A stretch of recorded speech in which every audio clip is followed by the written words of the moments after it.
When I was 7 years old, I began taking swim lessons at our local beach, Centeno Beach.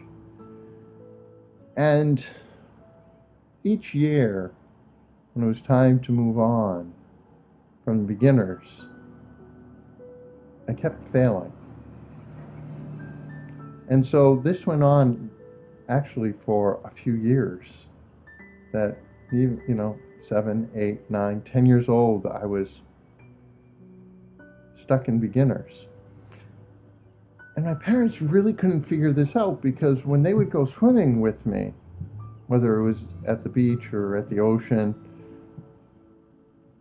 I swam okay. I mean, I wasn't a great swimmer, but I wasn't a bad swimmer. It was clear I knew how to swim. And they couldn't figure out why I wasn't able to pass the swim test. Well, the year I passed it, my mom happened to be at the beach. And I finally passed it without any problems. And so my mom finally stopped me and asked me what was different about this year than all the other years. And I said to her, well, you were here. And she said, what do you mean? I said, well, Mom, you told us we couldn't swim above our shoulders if you or Dad weren't at the beach. The swim test was to swim out to the raft, and that was over my head. It was past my shoulders. You weren't here. So I couldn't go.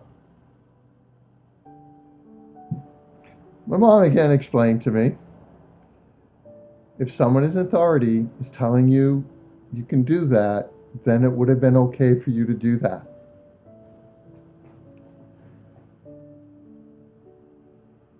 In our relationship with God, we can sort of fall into that trap of not really fully understanding what He is trying to tell us. And that's kind of happened with me and my mom and my dad. I thought I understood. They told me, don't go over your shoulders if we're not there, so I didn't go over my shoulders. I thought I was doing the right thing. And yet, in this one particular circumstance, I really wasn't.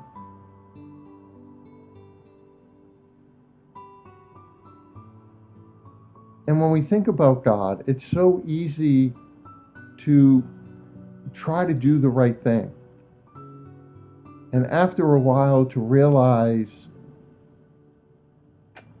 not quite what God was expecting us to do, not quite maybe how God was expecting us to do it. We didn't quite interpret where God was calling us in the right way. But I do believe this.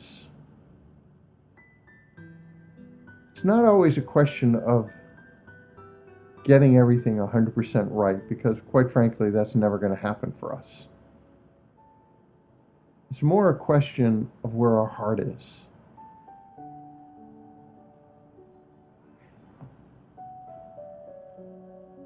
It's about wanting to follow the Lord in the way we should,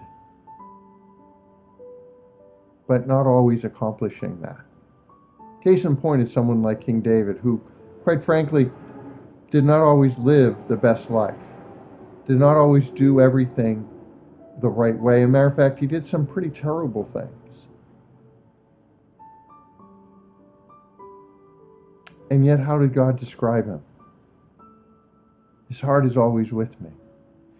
And that's our ultimate goal. Our ultimate goal is not always to get everything exactly right, because, again, it's not going to happen. It's about our keeping our hearts focused on the Lord. Because if that's what we're trying to do, if we're trying to accomplish God's will, even if we're kind of messing it up somewhat, that's what God is going to care about. Now, that doesn't mean we can do whatever we want. As a matter of fact, it's the exact opposite. I was trying to do what my parents told me to do. I just misinterpreted it a little bit. But my goal was to accomplish my parents' will in that moment. And that's what it's about. It's about the goal of trying to accomplish God's will in our life.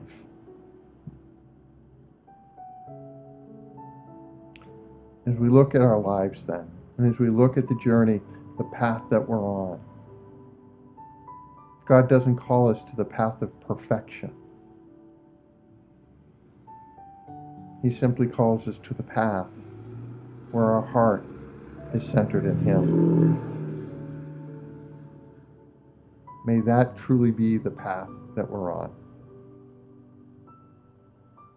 God bless.